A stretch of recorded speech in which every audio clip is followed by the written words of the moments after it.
bats brought the tiny Ebola germs. Too small to see.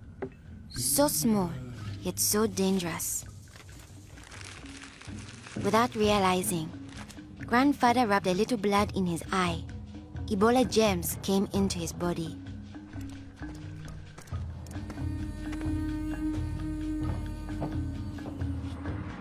Days went by. Then Grandfather got a terrible fever and weakness. We thought it was malaria, but he was soon much worse. He had vomiting and diarrhea. His fever got even higher. I ran to get the nurse. But Grandfather had already died. I was heartbroken. The nurse thought it might be Ebola, a disease caught from bush meat, but which spreads from person to person. Others in our region had already died of this new disease. Unless we understood the disease and followed their rules, it could spread further and kill many more people. She explained that Ebola was in the body fluids of someone who was sick or had died of Ebola. Their sweat, tears, mucus, saliva, vomit, diarrhea, urine, breast milk, sexual fluids, and blood. When we touch a sick person's body fluids, the Ebola germs can get into small breaks in our skin or into our eyes, nose, or mouth. The Ebola germs spread into our body and make us sick. When somebody dies of Ebola, that body is much more contagious. No one should ever touch the dead body.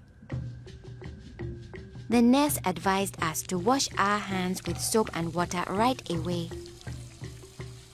She contacted the trained burial team to help us bury Grandfather's body safely.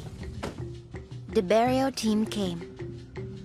They comforted us and explained what they had to do to protect us. The team wore protective clothing that kept them safe from the dangerous germs.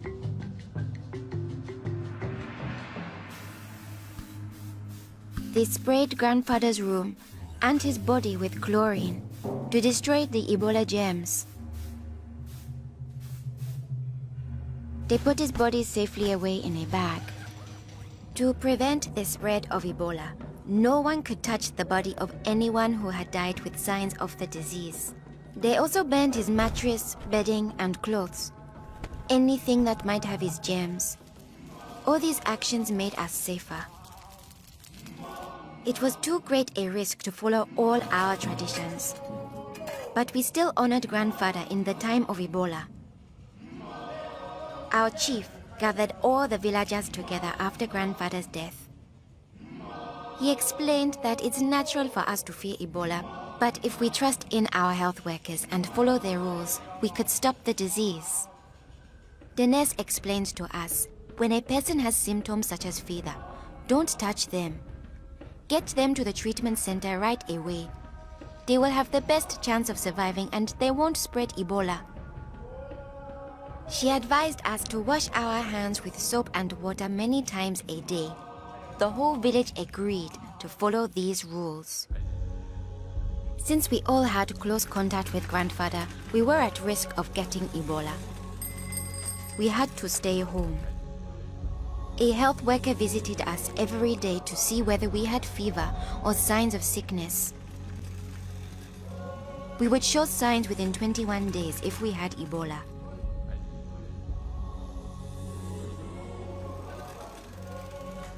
Many days passed, and I thought we would all stay healthy. But one morning, I found my mother burning with fever. I knew I couldn't touch her. She was now contagious. My father came in. He told me he was taking my mother away to our uncle's house in the nearby village. He was afraid to take her to the treatment center, afraid he'd never see her again. I knew I had to stop them. I was young, but I stood up to both of them. I told them if this could be Ebola, she must go to the treatment center right away. We needed to trust in our health workers to save her, save ourselves, and save our village. I saw in their faces that they understood. Running away would only lead to more death and suffering. My mother tested positive for Ebola. They found her a bed. At first, the health workers looked scary, but I knew they wore the suits to protect themselves. And inside, they were normal people like the nurse. They took good care of my mother.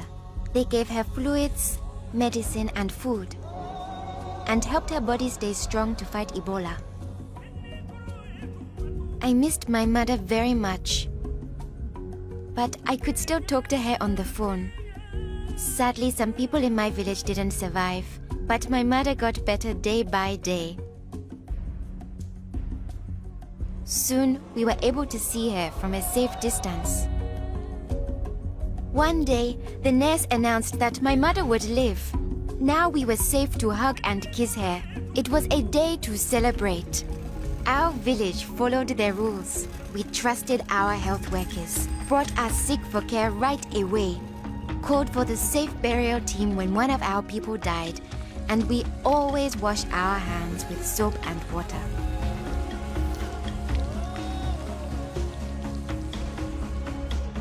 Our village survived Ebola. Yours can too.